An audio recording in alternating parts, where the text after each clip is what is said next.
and welcome back to Getting to the Top, where I interview transformational leaders about their leadership journey in hopes of inspiring you on your own journey into leadership or throughout your leadership journey. And hopefully, you have the desire to follow in their footsteps. Today, I have the incredible honor of interviewing Lady Mariéme Jamme. She is an award-winning technologist and pioneer in system change, a young global leader of the World Economic Forum. In September 2017, she won an Innovation Award at the Global Awards as a goalkeeper for her work in advancing the United Nations Sustainable Development Goals by supporting young women, girls, and governments globally. I met her in 2013 at the World Bank, where she was an awardee as well. And she has been, I got married that same year, and my husband has since described her as my ultimate girl crush. Welcome, Lady Mariéme. Oh, thank you so much, Racquel. I'm so honored to be on your podcast. It's amazing. No. The honor is entirely mine. So you are doing such phenomenal things globally with girls and coding. And I wanted to just start by what you're doing and why you're doing and what is I Am the Code? I mean, that's a very good question. But I think to your point earlier, everything has not just started where we are today. For me to sit down with you to have this podcast is just absolutely unbelievable, because you are somebody I respect in the industry. You've been doing so much work on climate change issues, but also you are respected in the world, and I'm so honored to sit here and share some conversation. So everything has not begun like this, with all the work we are doing. I was born in Senegal, in West Africa, and unfortunately had a very terrible childhood. I'm writing my book at the moment. It's been a healing process to share my story, but also to, use my story as a tool to educate government, private sector, but also, women and girls growing up in these communities. Unfortunately, my mother came from an aristocrat family in Senegal. If you really know the history of Africa, you realize that, Senegal was one of the countries where literature was, at its essence. President Senghor was our president. He was the first Black man to go to the Académie Française. And my mother was the assistant of the President Senghor. And so my mother comes from a family of aristocrat from the Tukulur descent. And her mother had 14 children. And so she was the youngest one, and she was sexually abused as a child. I just discovered that as I write my book. And my grandfather was the first Black African teacher in West Africa. So the whole education and the passion of my work now, I can realize why I'm doing what I'm doing. But, unfortunately, she got pregnant and abandoned us as children, because it's just like the royal family in the United Kingdom, you can't have children who don't belong to a very traditional marriage. And so this created a big problem in the intellect and the elite industry in Dakar. We're almost the center of the conversation. And so, that led my mother to, I'm thinking the wrong decision or the bad decision or maybe the right decision, I don't know, but to send us in a village called Kaolack, where I grew up as a young girl with my twin brother, who lives today in Germany. And so we had a terrible childhood, didn't go to school. We're bouncing from family to family. I was counting the other day with my lawyers, 28 foster houses. Wow. Didn't have the education I need. Like today, my friends are from Harvard. They had Harvard University degrees, Cambridge degrees, they're ministers.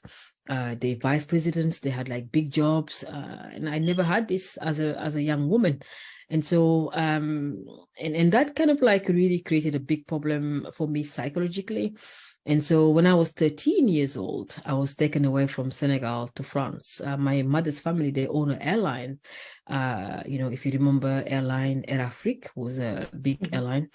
I was taken away in France, but before I was taken away in France, I was sexually abused by my Quranic teacher. My country is a Muslim country where, a young girl between 7 and 11, she needs to read the Quran before she gets her puberty.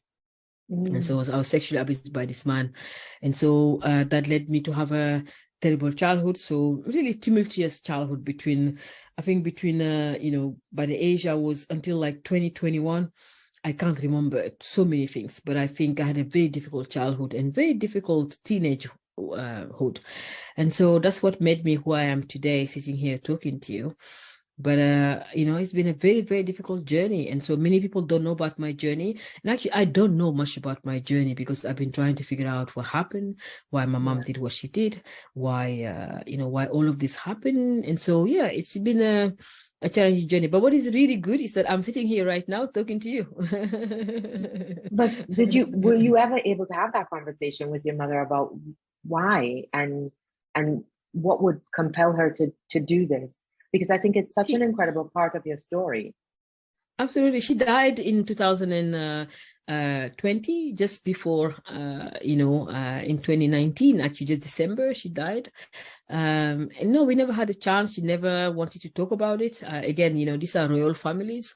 They don't want to talk about issues. They want to keep everything inside of them. She was an aristocrat, a woman who, had everything. She was part of the first, women who went to France, after the colonialization 1960s. So they don't really answer questions. So my father was the first maritime expert in Senegal. So she never allowed me to ask questions. So we never knew who our father was. And then I've been trying to find it. So I have to really take individual action to go and hunt to know who my father is, why am I the way I am, why am I so passionate about education in women and girls. So through investigation, I find out, my identity. Beautiful, and such a burden to carry. And then you decide with all of that that you are coping with and working out on your own, that you want to help girls in Africa learn how to code. That is then spilled over to girls globally to learn how to code. So how did you decide that was the thing? How did you yourself get into technology? Well, I couldn't get a job when I came to the UK. Fast forward in having all those trouble and tumultuous childhood, I ended up in a refuge center in France, came to the UK, in a YMCA here. So when, I just couldn't get a job. I was doing cleaning jobs, working bars and hotels, in restaurants. I couldn't speak English at that time. And just working hard, really. I didn't have any identity. I didn't know who I was. I didn't know why I was on this planet, to be honest with you, Racquel. And then I think what really changed probably my life is when I was 16, I got picked up by the French police. But I started really understanding that actually I'm a human being. When I came to the UK, I was going to local library every day, reading and writing. It was a safe space for me. And I started really understanding, actually, I am a human being. There's something's wrong here. There's a systematic problem here. Someone has done something wrong to me. I didn't know how to sort it out, but I realized that at that time, the first people I met in my life was Bono and Bob Geldof. They were the two white guys who were extremely powerful people, have money, have power, and they had the advocacy to speak for Africa. But no Black person, no Black woman, no African at that time, was audacious enough to say to them, no, we don't want your problems. We don't want you to talk on behalf of Africa. Then I wrote an open letter for the first time. And that time Google was just born. I wrote my first letter to Bono and Bob Geldof and told them to back off from Africa. And that conversation landed in the Guardian. And so many people started talking about my work.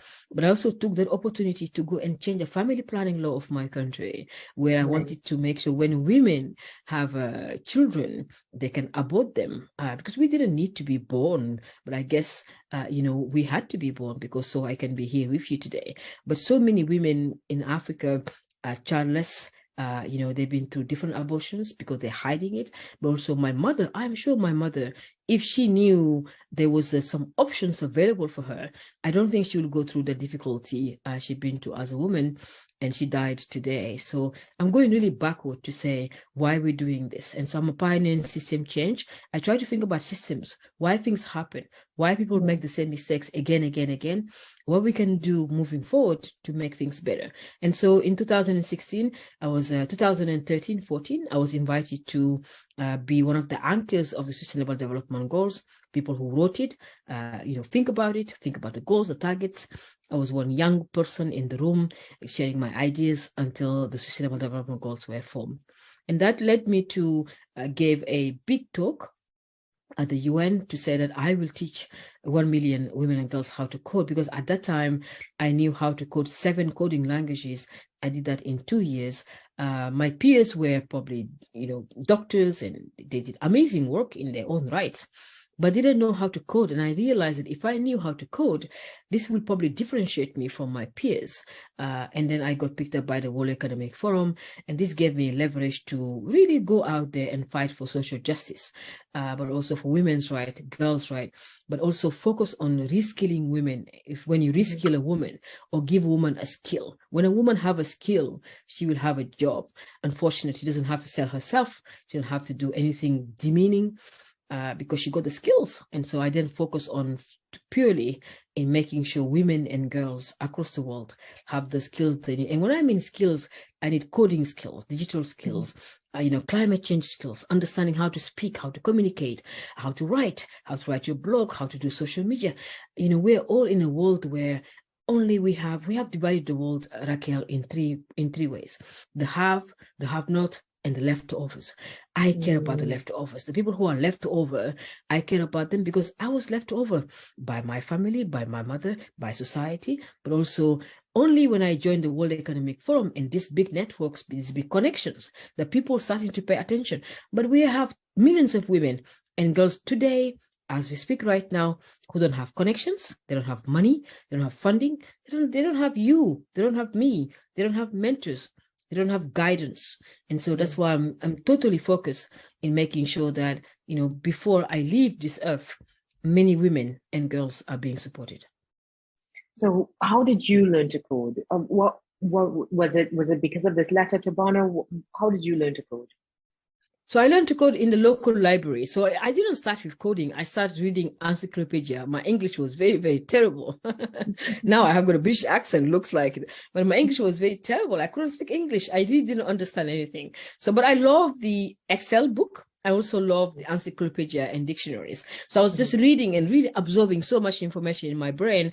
One of the things maybe your audience will want to know, when you have traumatic background, you have photographic memory, you don't forget. So I will never forget anything. I had this from a PTSD backlash from Senegal, from the village, from all of that when I was growing up. But I would not forget what happened to me. And I was really determined to find out what happened to me. And then Google wasn't born. We didn't have Facebook. We didn't have all this social media before.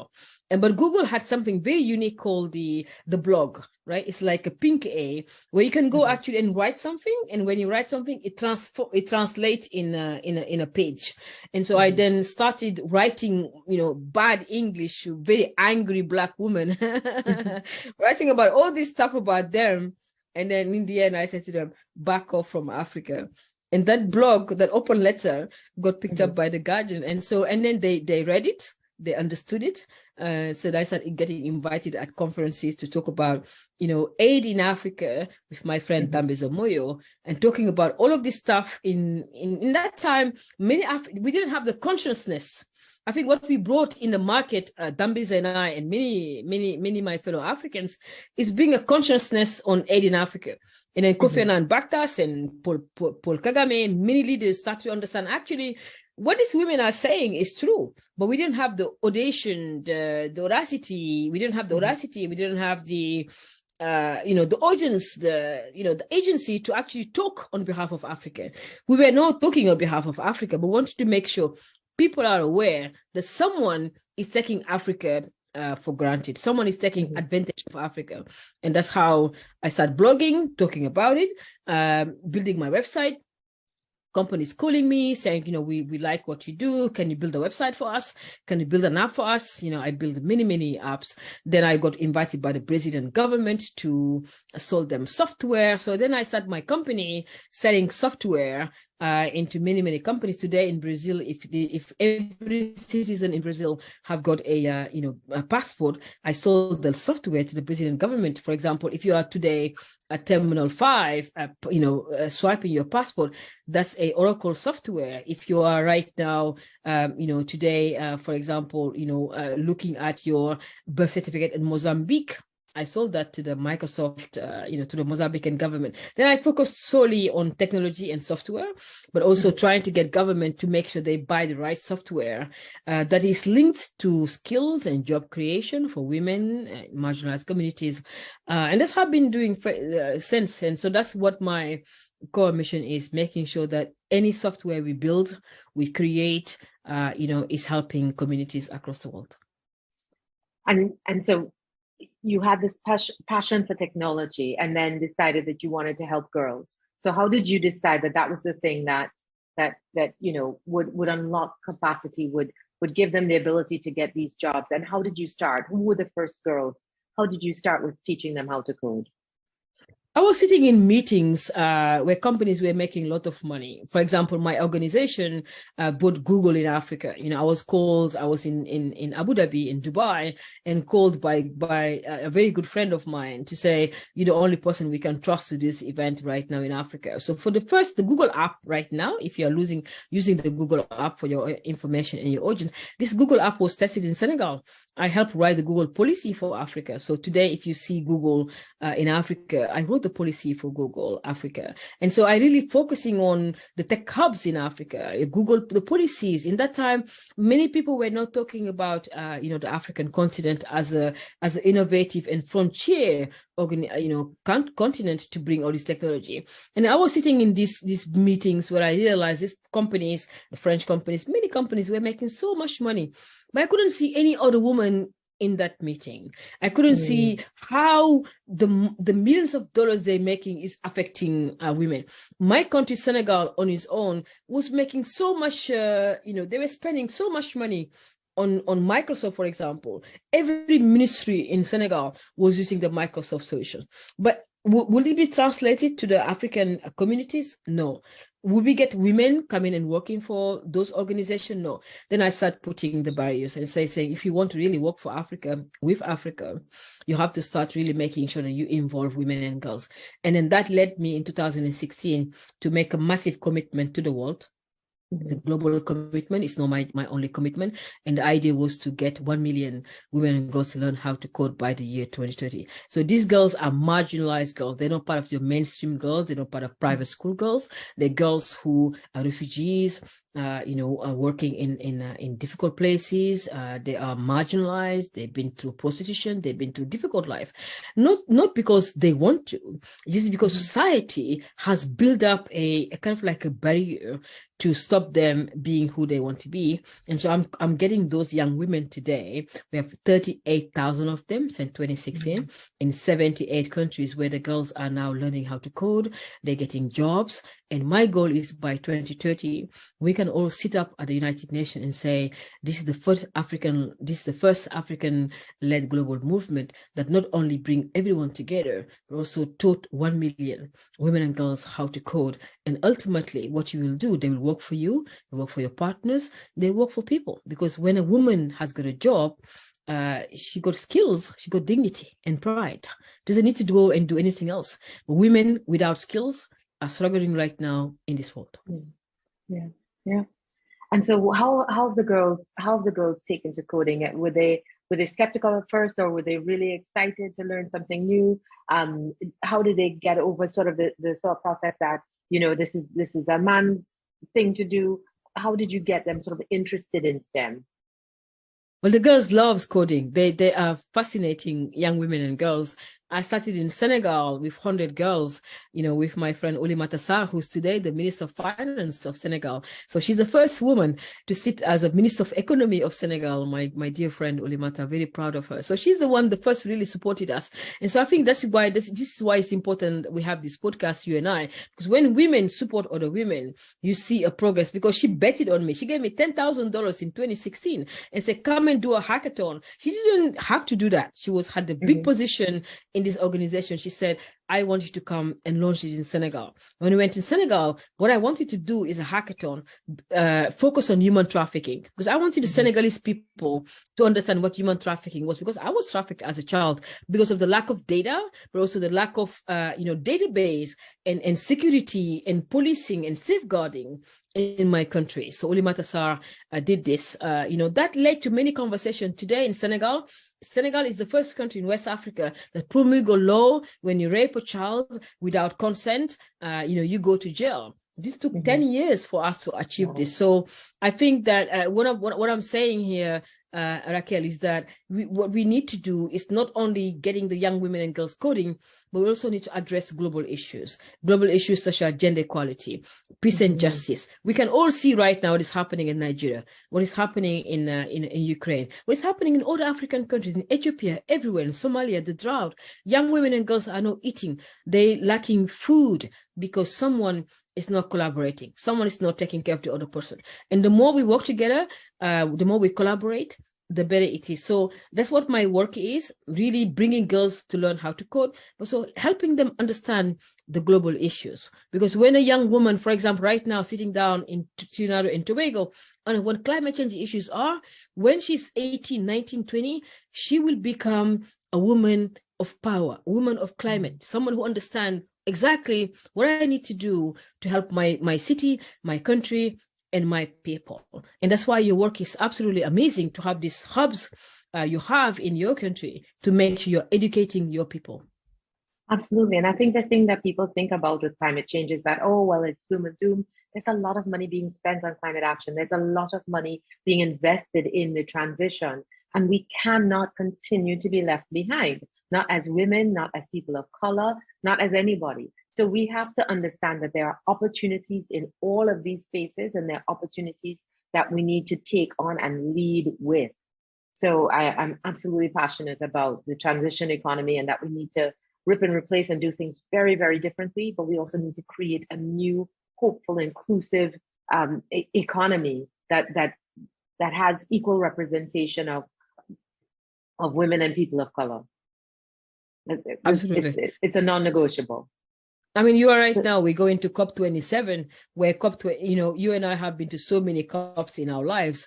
The reason why I'm boycotting the COP27 is because I've been to COP26, so what's the point going to COP27 when we can have the same conversation again? Because my girls' lives are not getting better by sitting at COP27. So the flight I'm going to pay and money and hotel going to COP17, wandering around the corridors of meetings, I'm going to take that money and get my girls tablets and computers and feed them. I think also we need to boycott these COP organizations unless people start realizing actually our work has no impact. Going to Egypt, spending $2,000, $3,000 on a hotel is not changing the life of young women and girls right now sitting down in your country, in Kakuma refugee camp in Kenya, where girls are having 1 meal a day. So we need to decide what is priority. I agree. I mean, I think, as much as I agree that we need to take drastic measures, I'm also not boycotting COP27, because I think it's really important for us to have a. I'm an activist. I am too. You understand. I don't want to say that I'm a passive activist, but I'm an inclusive activist. I'm like, we all have to have a seat at the table to have the conversation. So I will take the baton and advocate on behalf of women and girls. But I also think that some of these spaces give us a chance to speak to each other, right? And to get those strength in numbers that we need. Because I find that at these major conferences, the collaboration with Caribbean people is amazing. It's amazing. Yeah. Where we're bringing in external resources, but we're collaborating and understanding together what we're doing. Because some of the things, and I was having this conversation with a friend last week about how difficult it is to travel around Africa, how difficult it is to travel around the Caribbean. And I think we are being physically kept separate. And that is impacting our ability to collaborate, our ability to have strength in numbers. And we need to see that separation and get rid of it. We need to come together, all of us. And 2023, 2020, you are absolutely right. 2023 will be the year of collaboration. We cannot do this alone because we don't have all the answers, Racquel. We've been doing this for so long now. How many years have you been doing this? You've been talking about this for so long. But at the same time, everything you're talking about, there's no impact. So what is the impact, right? What is the collective impact? Your impact in your country is absolutely magnificent. It's beautiful. But we need to take that impact to Africa, to Brazil, to China, everywhere, because your knowledge must be viral everywhere, right? But unless we accept that, your country can change some of the policies in my country, it's not going to work. And I think this is why I'm calling for humanity. We must listen to each other with reciprocity, not just listening because we know better. We have the connection, we have the money, we have the power. But listen to every single sentence you are saying, because what is working in your country can absolutely work in my country, in Senegal. It's one single planet. There's no planet B, and we are creating planet B.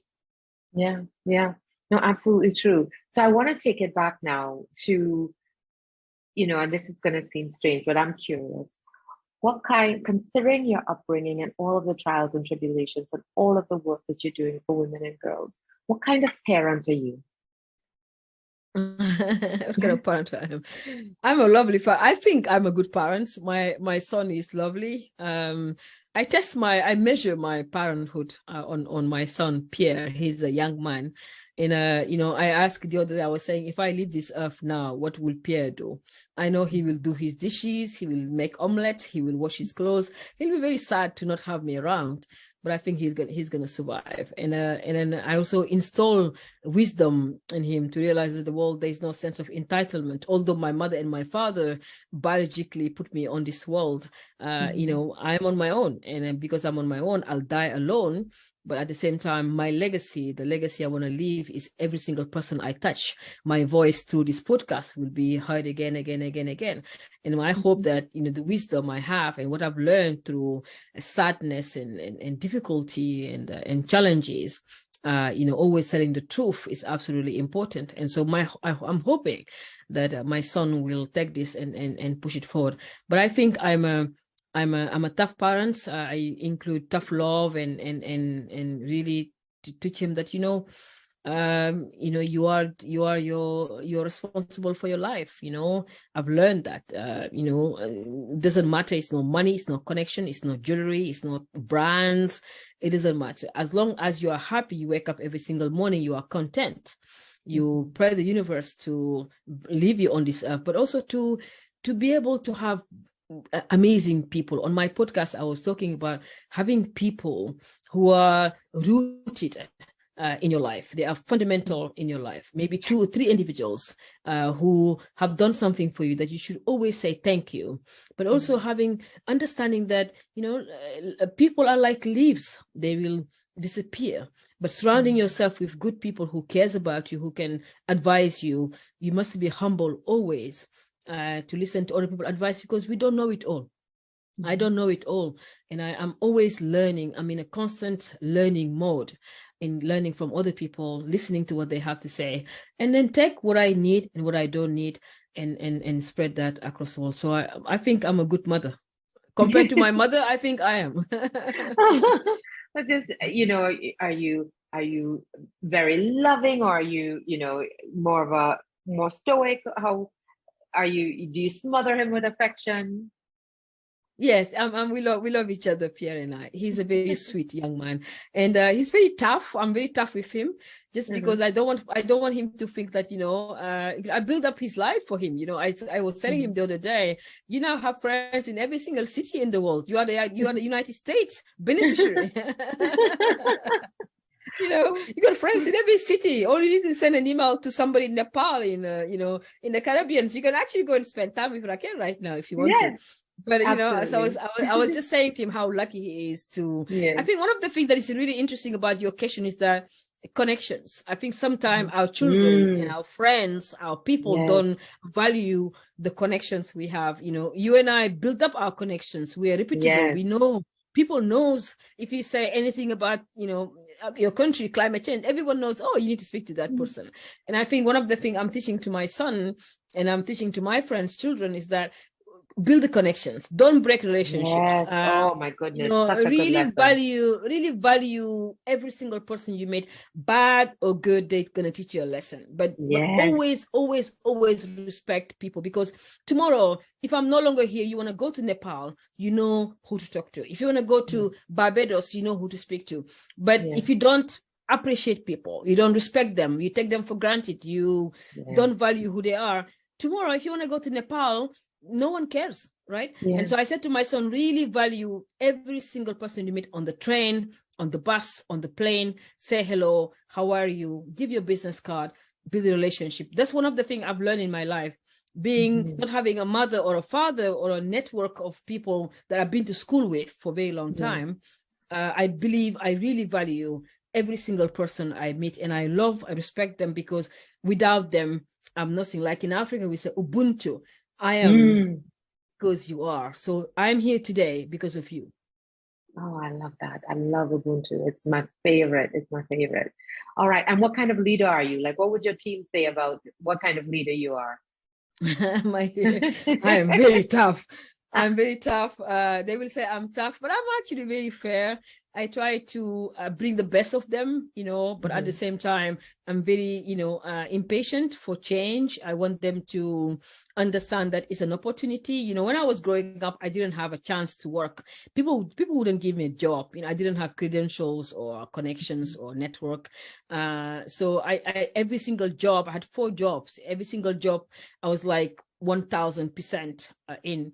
Today we have the new generation. When they have connection with you or me, they think they can just do whatever. No, you work so hard to be where you are today. So I always saying to my team, appreciate the opportunity you have.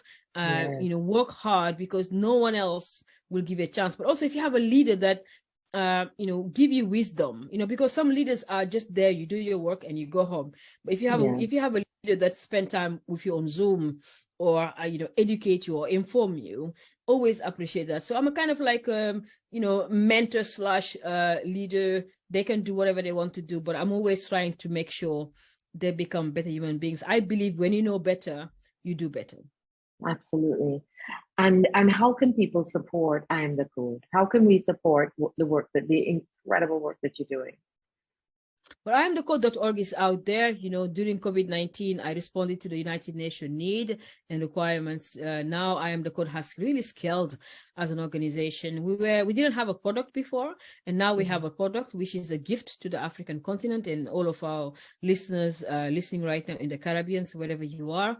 You can now go on the I Am the Code platform, sign up, and learn how to code for free. I build up a platform, with very, very solid partnerships across the world to respond to the post-COVID-19 issues. You can now go and learn how to code. You can test your code. You can learn life skills, soft skills. It's free. I made it free. You don't pay for anything. You also have certifications within the lab. So if you're a woman right now sitting down in, in Trinidad or Tobago or Barbados, whatever you are in the world, Caribbean or anywhere, yes. Whatever you wanna upskill your skill as a program manager or as a Web3 person or as a fintech or whatever you want. There are over 9,000 courses on the platform. Is absolutely free. But also we have partnered with 195 universities across the world, where the certification is not just like a random certification. It's certification from Google, from Apple, from big companies, from IBM. So this was my gift during COVID-19. So during COVID-19, I sat for 2 years without going out and posting anything on social media. People know me as being a pioneer. So I build the things. I love building things. And so this is now the next step for us as citizens to really use something that is meaningful. If you really are in the coding world, there are plethora of platforms. You can go from one place to another place. But companies are looking for people that have skills, specific skills. If you want to work for Meta right now, as a full stack developer, or a UX designer, they're looking for something very specific tool. So I Am the Code is giving you discipline, but also in a way for you to sit down and learn within 12 weeks or 6 months a very specific skill, have your certification, test your code, put it on your certification, and go in and hunt for a job. And this is I've been doing for the last 12 months. It's really popular now. We have 38,000 people into the platform. I Am the Code is now in 78 countries. So I'm really calling for your audience to, if they're struggling, if you are struggling and listening to this podcast right now, you want to upskill yourself for 2023, you don't know what's going on, you're a bit confused, it's November, December coming up soon, you don't know what to do for January. Please go out there, talk to my team. And like I said, you're not going to pay for any penny, because one course normally costs $9,000. If you're going to pay for program management role or design thinking role, course or any other course, they cost so much money. But with I Am the Code, I made it free. Beautiful.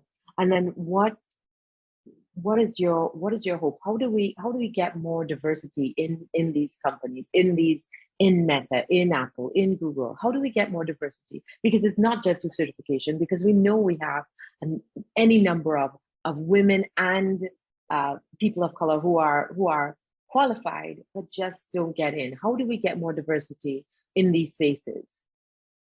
One of the things that is lacking the most, Racquel, is opportunities. People don't have opportunities, right? They don't have chances. No one is vouching for them. Their CVs are not updated, or they don't have networks. Right now, I'm teaching a course around how to build your network, right? But build your network with integrity and credibility, because your name is a very powerful name in the Caribbean. My name is a very powerful name where I am. You know, we didn't seek to have our names to be out there, but because of our experience, because of our expertise, what we've done for all these decades, people recognize who we are. So I ask young boys and girls listening to your podcast to really build things. You know, you have to sit down and start building. In Africa, we consume, but we don't create. I'm a creator, I'm a builder, I'm an artist, I build the stuff. And then my legacy is to leave that here when I'm no longer here, is to build. But we don't build. The podcast you are doing is you are building content. And so my job as an African woman, as your sister, is to come and help you enrich your content, enrich your podcast. But the more we understand about this content creation, this making sure that my voice will probably go to all the way in Caribbeans today, it's not for you we're doing this. We're doing this because you want people in your audience, people in your country, to be enlightened. And we need to also sometimes thinking about, this is just for my friend Racquel. No, it's actually, you are doing a service to your country by bringing new people to share their ideas in your podcast. So the more people we have in your podcast, the more people we have sharing your podcast, the better it is for your country and for the world. Let's think about humanity, but let's share information. But at the same time, when someone gives you something, pay it forward. If you have listened to this podcast today, because without Racquel, you may never have met me before, you may never heard about my story. But when you get this podcast today, share it on Facebook, on Twitter, on LinkedIn, everywhere. Go and share with your friends. Sharing is loving. The more you share the podcast, the more there's a young girl sitting right now in Barbados or somewhere saying, oh my God, I've listened to that podcast. It's coming from Mrs. Moses' podcast. I am going to go and learn how to code. This is how the multiplying effect, that's how you change humanity. We're not going to change humanity by being selfish, by being thinking about ourselves, by being me and myself and I. No, society will not change like that. In Africa, the Caribbeans, in Brazil, in Latin America, the way we change our continent, our societies, is by working together, by collaborating. Because tomorrow, the only thing we have left, if we leave this earth, all you're going to hear is my voice and what I've done. Not my money, not my watches, not anything else. So really think about that, boys and girls. If you're listening to this podcast, remember that she's giving you a gift. Wonderful. Thank you so much, Lady Mariéme. Always a great conversation with you. I look forward. I'm sad that I won't see you at COP27, but I'm looking forward to the next time I see you. And, you know, just keep doing what you're doing. I love I Am the Code. I think it's amazing. I think that lots of leaders will benefit from it. And I hope a lot of young people as well, you know, just knowing that there's somewhere to go and that we have a goal and we want to teach 1 million girls how to learn how to code. And I think it's doable, but we all have to work together. All right. Thank you so much. And thanks again. If you haven't already subscribed, please subscribe and like and comment and share, and certainly tell us what you think.